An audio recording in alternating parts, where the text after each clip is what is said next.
pessoal, esse é mais um Bitar Podcast. Eu sou a Rubia. Eu sou o João Ricardo Camilo, sejam muito bem-vindos. O tema de hoje é um tema que a gente vai continuar se aprofundando, que é educação tecnológica. A gente vai explorar esse tema ainda mais porque tem mudado a realidade não só das salas de aula, mas também do futuro, das profissões do futuro. Tem muita coisa mudando, então vem com a gente nessa conversa. Para isso eu já chamo os nossos convidados. Começo pelo Kleber Oliveira, ele que é graduado em licenciatura em matemática pela Universidade Federal de Uberlândia, pós-graduado em matemática com ênfase em análise estatísticas, é coordenador do Centro Municipal de Estudos Educacionais, foi até 2012, depois professor formador do Ministério da Educação e Cultura até 2013, tem experiência em novas tecnologias para o ensino de matemática e consultoria em aplicativos educacionais. Também é mestre em Educação e Tecnologia pelo Instituto Federal do Triângulo Mineiro e atualmente é coordenador de tecnologias educacionais da Secretaria Municipal de Educação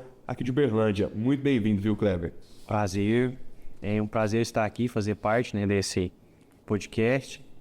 E é isso, estamos também com Leandro, ele que é professor de Geografia e mestre em Arquitetura e Urbanismo pela Universidade Federal de Uberlândia.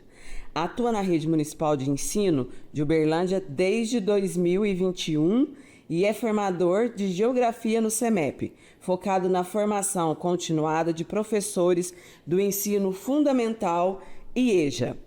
Acompanha programas e projetos educacionais nas escolas municipais. Tem experiência em planos de mobilização social, programas de coleta seletiva e plano de recuperação de áreas degradadas no Triângulo Mineiro. Trabalha com geoprocessamento em estudos técnicos e pesquisa científica e já lecionou no ensino superior no Unicerp. Seja muito bem-vindo, Leandro. Obrigado pelo convite. Vamos lá. Olha, o objetivo do episódio de hoje é a gente entender, saber como utilizar e, claro, se adaptar a essas novas tecnologias, principalmente quando o assunto é educação. Isso envolve aí várias habilidades. Tem muita coisa que a gente pode descobrir e, claro, se desenvolver a partir disso, né? Ô Kleber, vou começar com você, jogando a bola para você, porque Sim. Você é professor de matemática e é o terror de muita gente, inclusive o meu terror durante minha escola, né? Eu fico pensando que a matemática é uma dificuldade para muita gente e por anos e anos era aquele modelo. Sentava na sala de aula, o professor passava na lousa, a gente tentava entender, nem sempre dava certo, pelo menos no meu caso, mas eu fico pensando que a tecnologia vem agregar muito para isso, né? Porque a gente consegue ter alguns outros caminhos para desmistificar tudo aqueles números na lousa. Já tem mudado essa realidade, principalmente nessa área? Então, qual é o seu nome? Eu esqueci. João. Então, João, o que a gente tem feito e percebido ultimamente é um avanço nessa questão do ensino, não só da matemática, mas de uma forma geral. A gente tem percebido muito isso, que tem tido possibilidades que antes você não tinha. Por exemplo, na questão matemática, uma das grandes dificuldades que os alunos têm é a visualização. Hoje, com recursos digitais, você consegue fazer simulações para você, explicar aquele conceito que parece um pouco mais complexo. Então, hoje você tem vários recursos que você consegue fazer isso. Por exemplo, você tem softwares de matemática, especialistas em matemática, que você consegue simular diversas situações matemáticas para facilitar a compreensão do aluno de um determinado conceito. Então, em termos assim de possibilidades de trabalho para o professor, hoje a tecnologia ela ajuda muito, não só na matemática, mas todo mundo que está envolvido com educação tem a possibilidade de experimentar recursos digitais para poder desenvolver o seu trabalho da melhor forma, E a gente sabe que os jovens hoje estão conectados o tempo inteiro, mas a gente também precisa ter, como professor, você precisa ter um outro olhar para isso também, que não é só simplesmente usar a tecnologia o tempo inteiro. É você utilizar ela de forma produtiva e de forma coerente com o que você precisa se desenvolver. Rubi, eu fico pensando, para a galera mais jovem, é uma oportunidade já ter, então, essa possibilidade de você se desenvolver com outras ferramentas. Para o pessoal que está caminhando já, é um desafio, porque quando a gente aprendeu tudo isso, são coisas que não existiam e já estão mudando a realidade. A gente tem uma informação importante, que essa educação tecnológica está revolucionando tanto a sociedade, preparando inclusive estudantes para profissões que ainda nem existem. Olha só, segundo a Unesco, até 2030, ou seja, pouco mais de 5 anos aí pela frente, 50% dos empregos globais vão exigir habilidades tecnológicas avançadas. E o que isso significa? Incorporar programação, robótica, inteligência artificial no currículo escolar e ao longo dessa vida se desenvolver também, preparar é essencial. Ô Leandro, eu fico pensando, o pessoal já está atento a isso? Já está percebendo que vai haver uma necessidade de ficar preparado para encarar essa realidade? A gente tem, assim, eu acho que dois lados, né, dessa moeda, porque de um lado você tem todo um esforço, seja do setor privado ou do setor público, de investir, né, nessas novas tecnologias, na implantação dessas estruturas e infraestruturas de tecnologia, por exemplo, nos ambientes escolares para preparar essa nova geração, né, esses jovens para essa realidade. Mas, por outro lado, por exemplo, pegando o caso do Brasil, que é um país que ainda tem uma desigualdade muito grande, a gente tem uma dificuldade ainda também de inserir, né, um grupo importante da população nesse contexto. Então, assim, a gente tem hoje muitos usuários, consumidores de tecnologia, mas não necessariamente são pessoas que dominam, de fato, essas tecnologias. E aí esse quadro, né, esse cenário que se vislumbra, ele, de fato, exige um esforço ainda maior para poder preparar essa geração para assumir esses novos cargos, que realmente a tecnologia ela já tem mudado, né, o quadro do trabalho, né, do emprego, e vai mudar ainda mais nos próximos anos, porque a gente tem visto um aceleramento cada vez maior, não é, Kleber, da tecnologia e da inserção dessas novas tecnologias no mundo do trabalho. Então, por exemplo, agora a gente tem esses robôs, né, com inteligência artificial e que já vem, né, e aí sempre surge aqueles questionamentos, né, vai acabar com determinado emprego. A questão, eu acho que a princípio nem é essa.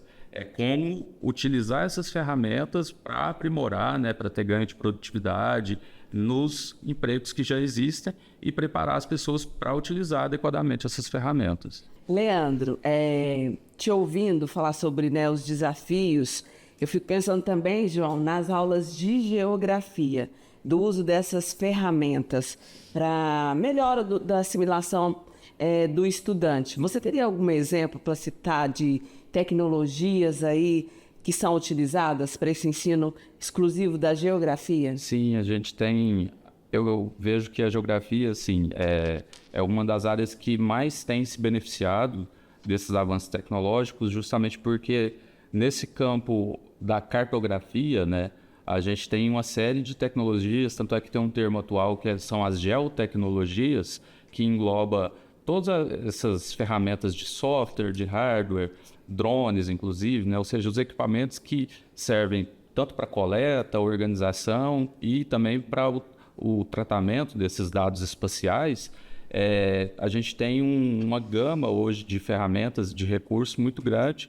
E isso está também, já vinha chegando e está cada vez mais forte no ensino de geografia, até mesmo no ensino básico. Então, assim, a gente tem muitas dessas ferramentas que são de uso livre, né? Então, por exemplo, só para citar aqui, a gente tem o Google Earth, o OpenStreetMap, né? Tem uma série de ferramentas que são de uso livre, que qualquer pessoa pode acessar e que dá para trabalhar muito bem com elas também dentro do ambiente escolar. Então, um exemplo. A gente desenvolve trabalhos, né, que a gente chama de croquis, que são esboços, né, para poder justamente trabalhar essa noção de orientação, de localização do espaço. E a partir disso, a gente consegue fazer isso tanto no papel, né, com o auxílio de réguas, por exemplo, né, lápis e outros instrumentos, mas a gente consegue transpor isso também para essas ferramentas digitais que são interativas. Então, ali a gente consegue trabalhar tanto essas relações de localização, de orientação, quanto a navegação também e até a escala, né? Que, de uma certa forma, fica facilitado porque com o zoom ali do mouse a gente consegue alterar essa escala e aí, inclusive, isso vai envolver várias relações matemáticas, né? A gente, inclusive, conversa muito sobre isso porque tem toda uma relação geométrica também que está envolvida nesse trabalho. Não tem como fugir, né, João? A matemática está ali, né? Não tem jeito. Sempre ouvi isso, mas ainda estou pensando. Depois que me formei, até hoje não usei mais equação, não usei mais assistente de álgebra. Eu vou ter que perguntar pro professor depois. Mas, fico pensando também que existem bolhas, né? Existem pessoas que têm mais facilidade com a tecnologia, outras, por N fatores, têm alguma certa dificuldade.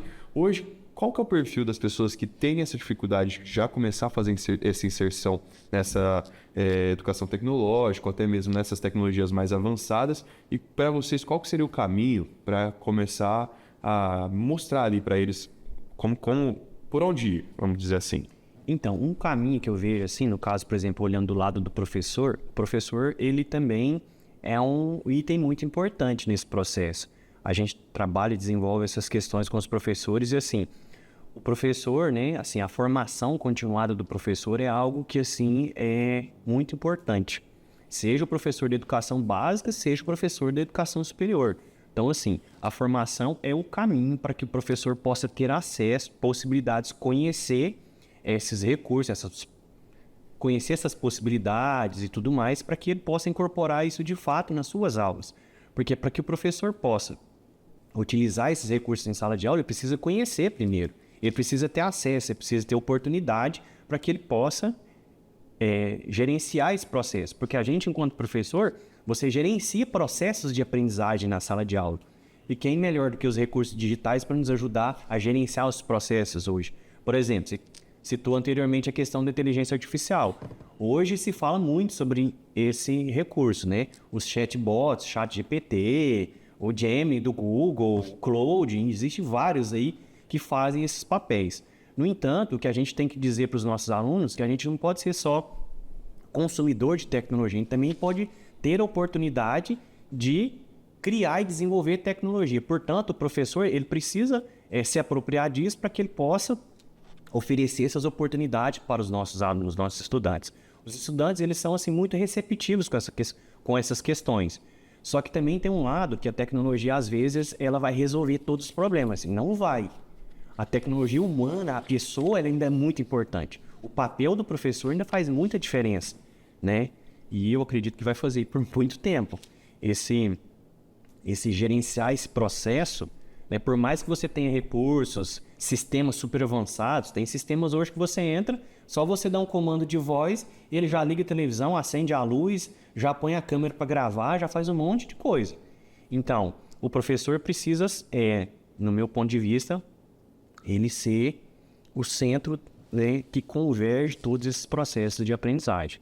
E aí, pensando, né, nessa questão do professor ser esse centro, esse mediador, para facilitar essa aprendizagem tecnológica, existem muitos desafios também enfrentados ali dentro das próprias escolas, seja por infraestrutura, né, os espaços onde esses estudantes vão utilizar. Aqui em Uberlândia, ela tem um diferencial no estado de Minas Gerais, eu acredito que em todo o Brasil, do investimento, né, na educação. E aí, pensando a nível Brasil, vocês veem outros programas dessa inserção tecnológica e como que funciona? É similar ao de Uberlândia?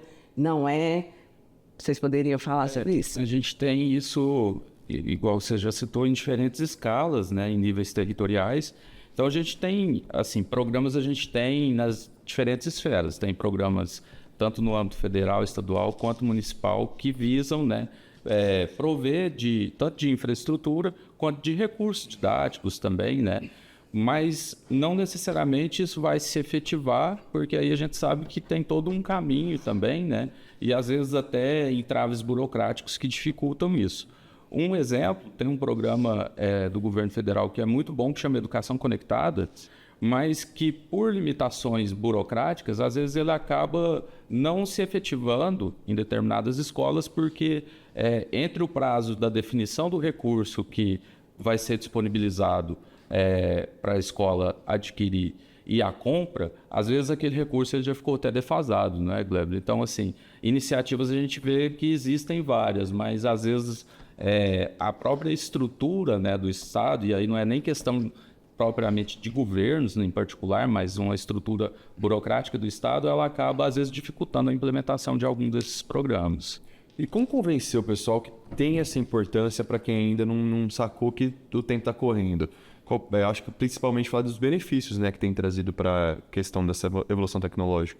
Eu vejo, por exemplo, a questão do tempo. Sempre que eu quero convencer alguém de utilizar uma tecnologia, eu uso o tempo como um exemplo, porque hoje o tempo para a gente é fundamental na nossa vida. Seja o tempo para o trabalho, seja o tempo para o lazer, ele é fundamental. Então, assim, você conhecendo recursos e possibilidades, você pode, né, ganhar tempo. Você ganha o seu tempo no trabalho para você ter um tempo de qualidade, de vida, enfim, né? Então, assim, eu acho que um dos fatores é esse, a questão do tempo. Outro fator importante é que as pessoas, elas aprendem de forma diferente. Eu aprendo de um jeito, você aprende do outro, ela aprende do outro, ele aprende de outro. Um é mais visual, eu, por exemplo, eu tenho que anotar, eu tenho que escrever para me aprender. Os recursos, eles são muito nesse sentido. Então, assim, por exemplo, uma pessoa que aprende mais com vídeo, você pode produzir vídeo para ela. Mas tem uma pessoa que aprende você escrevendo no quadro. Eu, por exemplo, como professor de matemática. Tem gente, porque eu dou aula para diversas faixas etárias. Adolescente para pessoas adultas, né? Eu trabalho na EJA também. Então, a gente vê como que as duas coisas são diferentes. Enquanto de manhã eu dou aula para os adolescentes, que eles estão muito mais conectados, o meu público à noite é diferente. Então, esse aluno, né, no caso da EJA, ele precisa que eu escreva mais para ele, que eu escreva mais no quadro.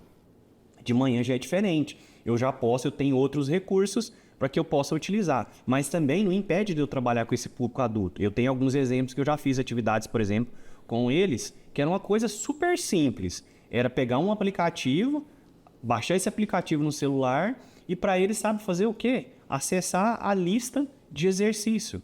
Acessar, por exemplo, o que eu fazia? Eu tirava foto do quadro e colocava nesse aplicativo para eles poderem ter acesso a isso fora da escola. Porque a tecnologia também ela ajuda isso, né, Leandro? O aluno tem a possibilidade de continuar aprendendo e se desenvolvendo fora do ambiente da escola, né? Fora da sala de aula. Então, a tecnologia também, esse é um motivo que eu vejo que ela pode ajudar. Perdão, por favor. É só para complementar rapidamente, porque aí entra um trabalho importante, reforçando aquele papel do professor, né, que o Kleber tinha citado, da curadoria, né, desses conteúdos. Porque aí é importante, por isso que é importante uma formação continuada, consistente, né, dos professores, para que ele tenha acesso a essas tecnologias, né, aos recursos, até materiais mesmo que estão disponíveis na web, e saiba onde encontrar para disponibilizar os materiais que sejam mais adequados para cada grupo de estudante. Então, assim, essa curadoria também é um ponto muito importante. Agora, papo frango, porque a galera está realmente interessada, na opinião de vocês, como está isso? Os docentes ou os estudantes? Os estudantes. Vamos começar com os estudantes, puxar a hora aqui. Então, a questão do estudante, assim, por exemplo, porque a tecnologia ela é um aliado da aprendizado desde que você saiba utilizá-la. Ficar em rede social passando o feed lá, isso é utilizar a tecnologia com outros objetivos que não é o objetivo de aprendizagem. Então, para que a gente faça realmente o estudante se interessar para essas coisas, a gente acaba tendo que abrir mão de algumas outras coisas para poder incorporar isso, né, no uso pedagógico dos recursos tecnológicos. Então a gente percebe que os estudantes, eles são assim, essa questão do visual, essa questão do muito rápido. Às vezes você está no meio de uma explicação, às vezes você quer detalhar mais a explicação, o aluno, não, professor, então, que hora que a gente vai fazer exercício? Né? Ou então, ele tem outras distrações, ele está lá com o dispositivo utilizando em sala de aula, né, fazendo outras coisas que não tem a ver com o contexto da aula. Então a gente percebe que assim, é um desafio constante, tá? Muito se passa por isso. Como incorporar esses recursos na sala de aula para que eles realmente façam a diferença na aprendizagem. E, de novo, conectando com a questão da formação. O professor precisa ter essa visão, porque às vezes a tecnologia ela é vista por professores também como um entrave. E uma coisa eu digo para vocês, trabalhar com tecnologia em sala de aula não é fácil. A tecnologia não vai funcionar todas as vezes. Pode acontecer que você prepara uma aula maravilhosa. Aí você chega no dia, não tem internet, não funciona. Então aí é aquela história. O professor tem a possibilidade de desenvolver outra. Tem que ter ali um plano B, às vezes, sei lá, até o plano C. Então assim, a tecnologia não é linda, maravilhosa que vai resolver tudo. Mas assim, muito se passa por essa preparação, por esse entendimento que a educação hoje ela mudou, né? Ela acaba incorporando outros fatores e a gente precisa compreender, estudar, ler sobre esses fatores, porque eu acho que o professor, assim, precisa sempre estar lendo, sempre estar pesquisando, né, esses assuntos para poder entender um pouco o que essa galera jovem está falando, o que eles estão, né, comentando. E assim, sempre que puder incorporar coisas na aula, eu vejo como algo positivo, mas é sempre um desafio. E aí vocês, como professores, formadores de professores nessa questão do ensino continuado, da formação continuada, os professores, eles tendem a inserir essa tecnologia facilmente ou não? Até porque, João, com o advento aí da pandemia, né, os professores foram obrigados a entender minimamente, se não entendiam, dessas ferramentas digitais. E eu percebo que agora que a coisa está um pouco mais fluida, que tem a busca, né? Então, eu quero uma aula mais interessante para o meu estudante. Vou buscar outras coisas, vou buscar outras formas com essa inserção tecnológica. Mas aí, os docentes, eles estão a fim de investir nessa outra forma de ensino? Eu vejo que há interesse de uma grande parcela. Há uma parcela também importante que consegue implementar isso, mas ainda tem essas dificuldades, porque mesmo aqui, como você disse, num município onde a gente tem muito investimento, a gente ainda tem lacunas que assim, são questões que precisam ir sendo trabalhadas, né? Que realmente dificultam o acesso à internet, por exemplo. Então, assim, é uma coisa muito básica que em algumas escolas, às vezes, está comprometido. Então, e comprometido porque às vezes até tem o link.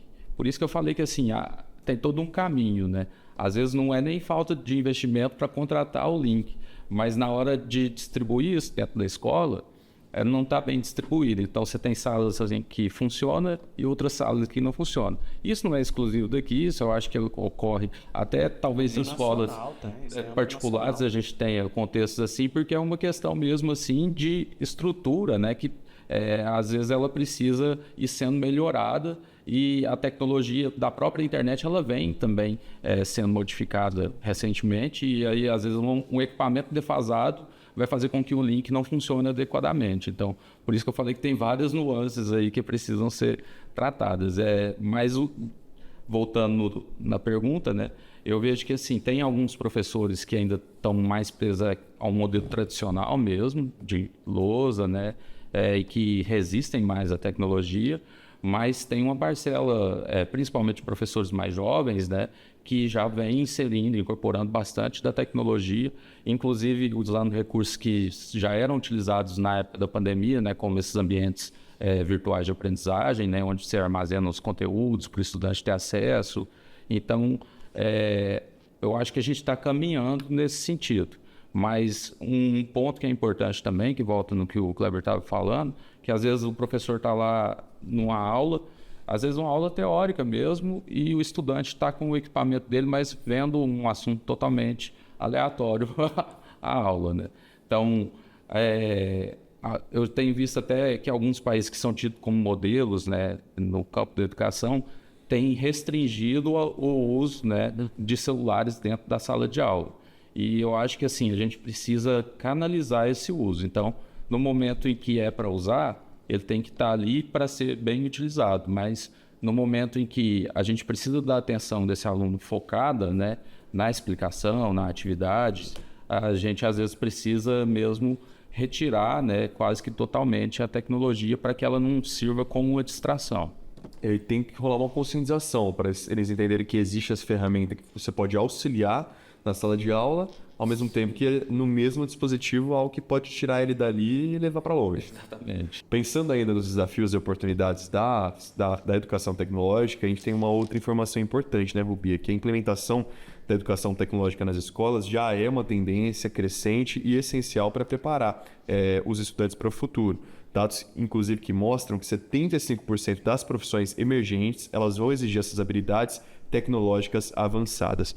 Por isso, tem muitas escolas, enfim, que já estão incorporando disciplinas como programação, robótica, inteligência artificial. Pode ser um nome novo para muita gente, às vezes as pessoas têm pouco conhecimento sobre isso, mas já está sendo transformado ali entre as matérias matemática, geografia, português, vai ter ali uma inteligência artificial com algumas variedades de nomes. Isso já é uma realidade, então, inclusive aqui em Uberlândia. Então, isso é uma questão importante, que é a questão da computação em si, né? Hoje ela é institucionalizada pelo governo federal, que ela deve fazer parte, a computação deve fazer parte da educação básica, desde a educação infantil até o ensino médio.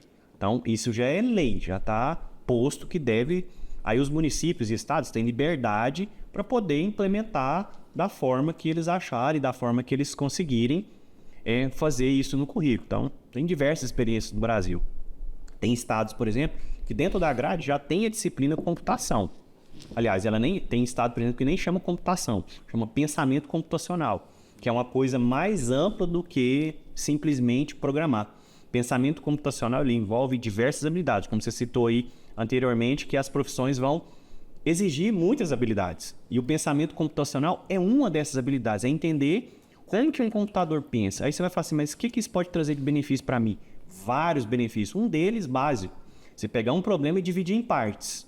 Isso é uma habilidade fundamental, seja em qual área for. Seja na computação, seja na matemática, seja na engenharia, seja na arte, seja na comunicação, em qualquer área, essa é uma habilidade importante. Você tem um problema para você resolver, então você faz você quebra esse problema em pequenas partes. E aí você entende as partes, depois você junta para resolver o problema. Então, a questão da computação, então, a questão da computação já está colocada, né, como uma disciplina que faz parte da educação, seja em escola pública, seja em escola privada. E na escola privada, a gente vê que tem várias ações já em relação a essa tecnologia de diversas formas. Porque quando a gente fala em computação, muitas pessoas pensam que computação é só programar. É programar, programar, programar. E muito pelo contrário. Como eu disse, a questão do pensamento computacional, ele desenvolve várias habilidades que são essenciais para todas as profissões. Então, a galera precisa se ligar muito nessa questão de utilizar os equipamentos, os recursos de forma consciente. Por exemplo, na educação infantil, hoje as crianças, em casa, os pais às vezes, tem criança pequena, sabe bem disso, que às vezes a gente está ali em casa, tranquilo, às vezes você quer fazer alguma coisa, aí o menino acaba pegando ali o celular, o tablet que seja, né, e tá ali distraído 2, 3 horas. Então, assim, é uma coisa que a gente precisa sempre estar atento também, o tempo que a gente fala de exposição nas telas, né, com as crianças, porque ainda é muito importante você socializar, você, no caso das crianças, brincar, né, ter essa oportunidade de contato, desenvolver atividade física, tudo isso é muito importante. No entanto, como você disse anteriormente, a questão do uso consciente ali, né, a gente precisa estar atento. Tanto os pais quanto a escola também precisa estar atento nesse tempo de uso dos equipamentos tecnológicos, né, porque as distrações são muitas. O Kleber e Leandro, pensando aqui nessa inserção, né, do pensamento computacional dentro das escolas, eu fico pensando, os professores estão ouvindo nosso podcast, ô João, eu falar assim, mas isso para mim já não basta tudo que eu faço. E não é assim, né? Existe a contratação de outros profissionais que vão desenvolver isso nas escolas. E daí vem a importância dos municípios, estados também criarem as suas parcerias com outros setores, o que é o caso aqui de Uberlândia.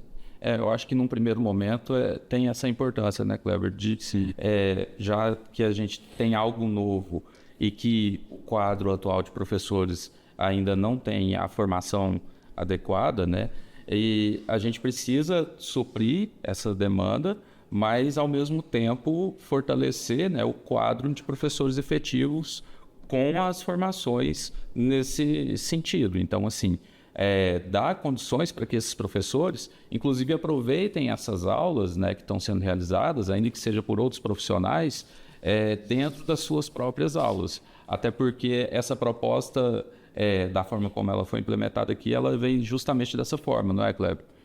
Sim, então, assim, é importante, nesse caso aí do exemplo que o Leandro citou aqui do município, essa implementação, ela foi colocada dentro de algumas disciplinas. E os professores, então, da sala de aula, né, estão dentro do centro de tecnologia, enfim.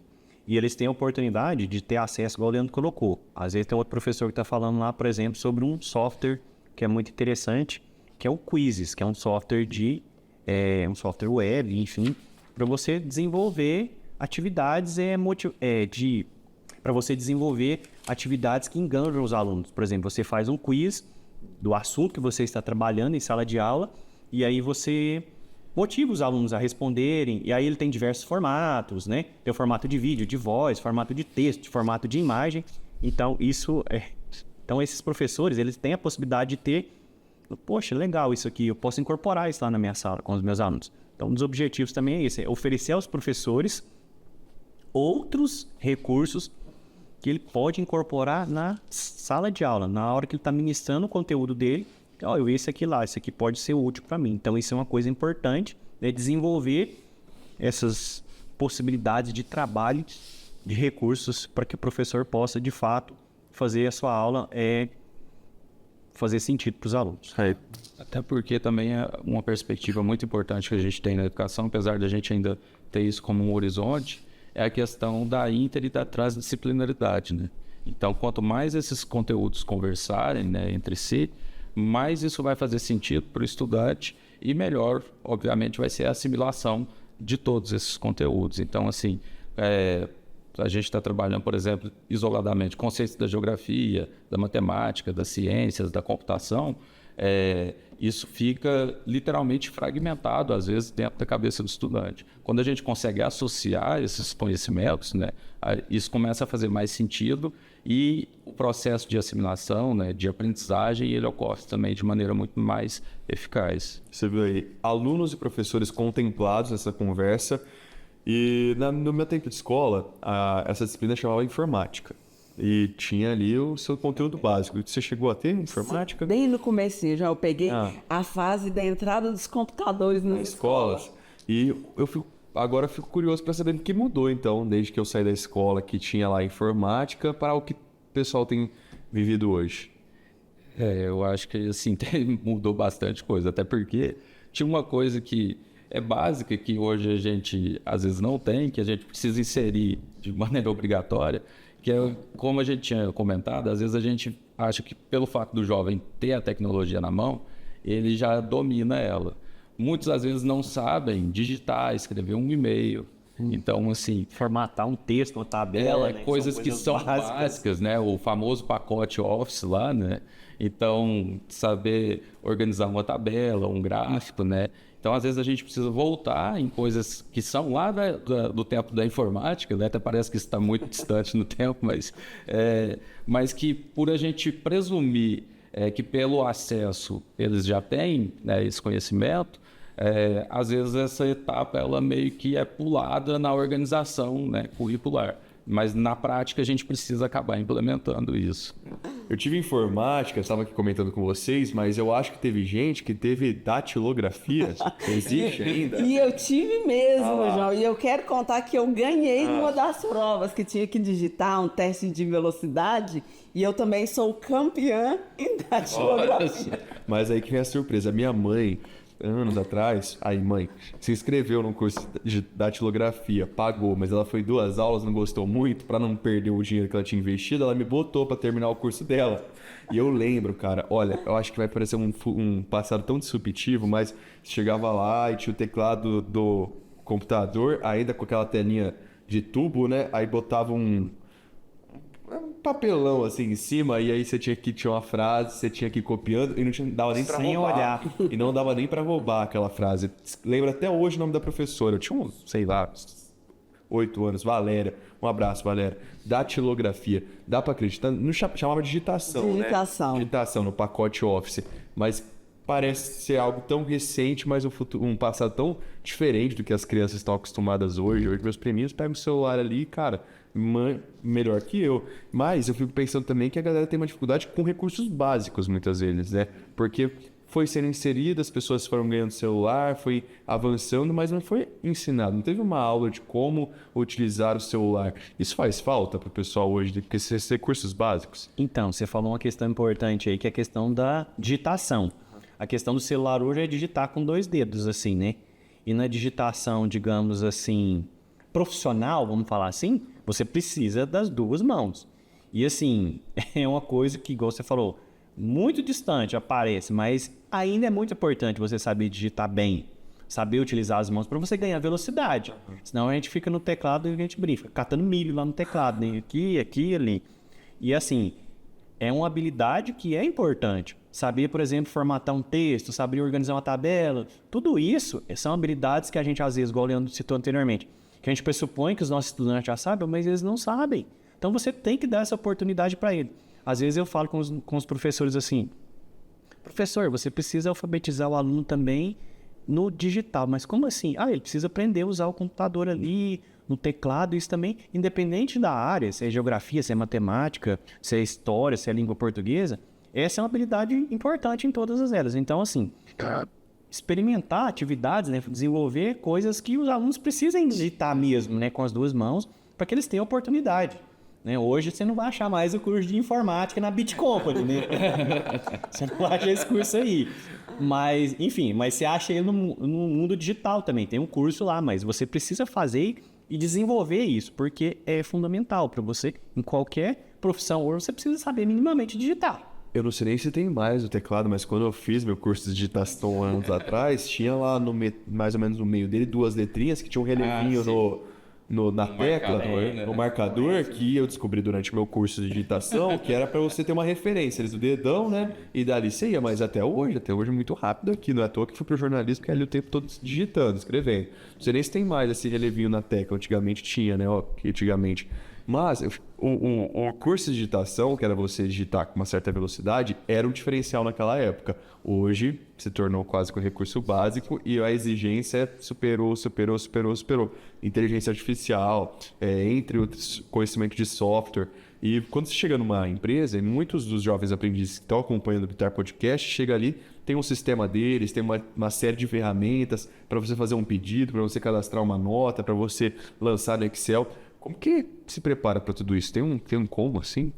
Eu acho que assim vai muito desse interesse mesmo, né, da pessoa. Até porque hoje você tem, o Kleber acabou de mencionar isso de novo, uma série de recursos disponíveis, né, até de cursos, inclusive gratuitos, que vão te auxiliar a obter esses conhecimentos. Então, por exemplo, coisas mais específicas, né, que são do setor onde a pessoa está trabalhando, vai depender muito do interesse dela, né, e de uma boa orientação também. Eu acho que assim, dentro das empresas, né, a gente está falando mais do setor da educação, mas pensando no mundo empresarial, a gente precisa ter essa tutoria também, né, no contexto da tecnologia, porque esses jovens vão ingressar e muitas das vezes as ferramentas que a empresa utiliza, ele ainda não teve contato. Por mais que ele tenha até uma boa noção tecnológica, mas ele não conhece aquelas ferramentas e ele vai ter, lógico, um tempo ali necessário para aprender a manipular essas ferramentas. Mas depois que pega o ritmo também, a gente consegue ver o quanto que a gente ganha de tempo, né? Sim. Quando a gente automatiza algumas ferramentas, principalmente as do dia a dia da rotina.